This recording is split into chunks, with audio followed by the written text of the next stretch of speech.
Hi guys, Iron Cameraman is here. There are 3 more new scenes in the new season 23 of Skibidi Toilet. Each of them could be spotted with a whole bunch of cool plot twists, which we're going to talk about today, and I'll tell you what it all means. After all, don't you think it's odd that the secret agent brought the red cameraman back to life, but killed the plunger in the meantime? So why did he make such a strange choice? And how does he even make that choice of who to kill and who to resurrect? We'll also talk today about the ASTRO toilets and what they're preparing to do next. And that's not all. Believe me, today my theories will be particularly interesting. So be sure to watch the video from beginning to end, and of course subscribe to my channel, because more than 90% of my viewers watch me without subscribing. Let's fix that. Anyways, here we go. Let's start with the very first ASTRO toilet scene, which chronologically takes place between episode 69 and 70. That is, this conversation took place before the big ASTRO toilet went after G-Man in episode 71. What's most interesting here is the UFO ASTRO toilet talking to someone through a phone-like device. Considering we've only seen this ASTRO toilet from episode 60 besides them, it's likely that's who he was talking to. But I do not rule out that he transmitted information to another ASTRO toilet, which we have not yet seen. By the way, he spoke in Skibidi language.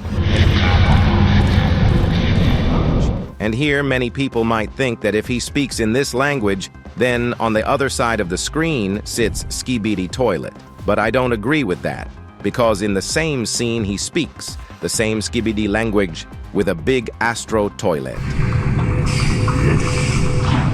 I think the reason for this is very simple. After all, only they know the Skibidi language, and English is understood by the cameraman as well. So for secrecy and not to be understood, they prefer to speak the language of the toilets at times like this. And by the way, I even tried to understand what they were saying. Of course, I did not understand the translation of the words. But judging by the gestures, facial expressions, and other details of the UFO ASTRO toilet orders, the big ASTRO toilet something and the latter with a smile says, and then flies in the other direction.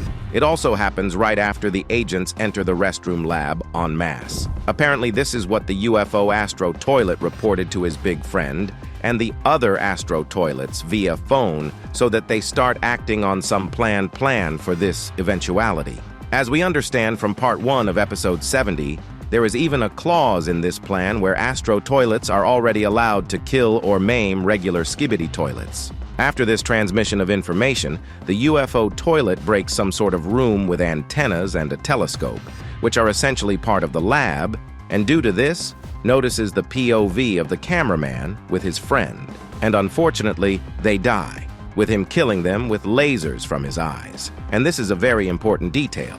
After all, as we probably know, the character who can shoot eyes is some kind of chief. For example, G-Man is the chief of the Skibidi toilets, and this UFO, judging from this scene and the way he orders everyone around, is the chief of the ASTRO toilets. This fact is also confirmed by the logo of the lab, which shows G-Man with lasers, and is confirmed by this document, where we can notice the UFO of the toilet. We will come back to this topic, but now let's start discussing the second scene, which is even more interesting. Here we can notice the red cameraman looking at the plunger. Notice that he has a flashlight blinking and that he is still alive, which means that this scene takes place at the same moment that the plunger is looking at the red cameraman as he turns and walks away. Let me put these moments on at the same time now so you know what I'm talking about. What are you doing here? You're not supposed to be here.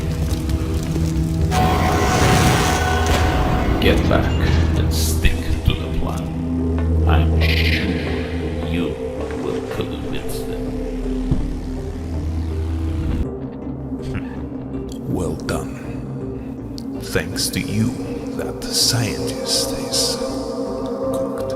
Also, be sure to take a closer look at the last moment with the interference. Did you notice that? At the moment when the plunger sees the secret agent, the red cameraman's hologram starts to lag, and he doesn't even have time to finish the last phrase and only manages to say, "I'm sure you will convince them" part. Apparently, the plan is to convince the Alliance of something, but what it is about, I don't really understand. Write your options in the comments. What is also interesting, when the hologram says, "Plunger secret agent sits silent," this once again confirms my theory that the secret agent is not a person, by the way. If you have not watched this video, be sure to watch it after this one, and you will understand why there is such a paradox. But apparently, since the hologram turned off halfway through the sentence, it means that the secret agent can't talk to two cameramen at the same time, but can project himself silently beforehand and then start talking as soon as he gets out of the first cameraman's head. Also, as I said at the beginning of the video, Dafuk Boom killed the plunger, although as we can see he could have safely kept him alive as the red cameraman. Apparently, all of the recent plunger resurrections we've seen many times throughout the series are the work of a secret agent. That would explain his fearlessness, like episode 50, where he walked right into huge Skibidi toilets. Judging by the secret agent's monologue to the red cameraman, each chosen cameraman has his own goal and a certain plan. Plunger's plan was to kill the scientist, and when he fulfilled it, Dafuk decided to destroy him physically. But the red cameraman turns out to have not yet completed his part of the plan in the real world, and so he is given another physical life. And this doesn't mean that Dafuk Boom doesn't like the plunger, it just means that he's currently more useful in his world, while in the real world it's necessary for him to die for some reason we don't even know about yet. This, by the way, indirectly supports my another theory about what is in this container. If you don't know what I mean, I also suggest you watch this video for understanding. As far as I'm concerned, Dafuk has some kind of methodology and a perfectly calibrated plan, which prescribes who, where, and for what purpose should die, so that at the end, the agents will be victorious. And to do that, he at least needs to know the future or some variation of the future. This is the device I was talking about before this episode came out. I don't know if it's a coincidence or not, but I think my idea is slowly being confirmed. When the red cameraman comes to life, we see the speaker man holding a knife with a red line in his hand. Who does not remember? We last saw him in episode 69, and what is most interesting, even then, in the analysis of 69 episode, I said that this character will definitely still appear in the series because we saw the exact same knife as he has on his hand in the warehouse Skibidi Toilets, here hung on the wall in the laboratory.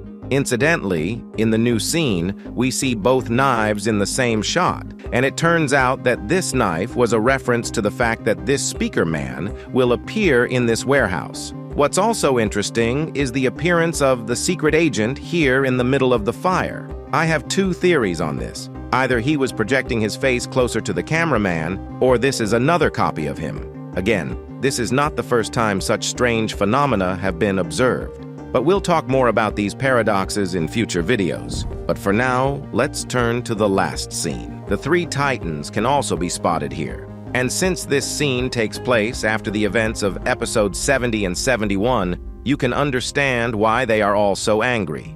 Cameraman Titan from anger even clutches the Skibidi toilet with his bare hands and starts flying. After which Speakerman Titan, without comment or gesture, also silently flies after. And here TV Man Titan in his style says, "I know where this motherfucker, here you can listen for yourself." Apparently it's G-Man we're talking about here, because they're not so familiar with the ASTRO toilets that they know their location yet. Don't forget the video about the container and the video about being a secret agent, links on screen and below the video. Bye.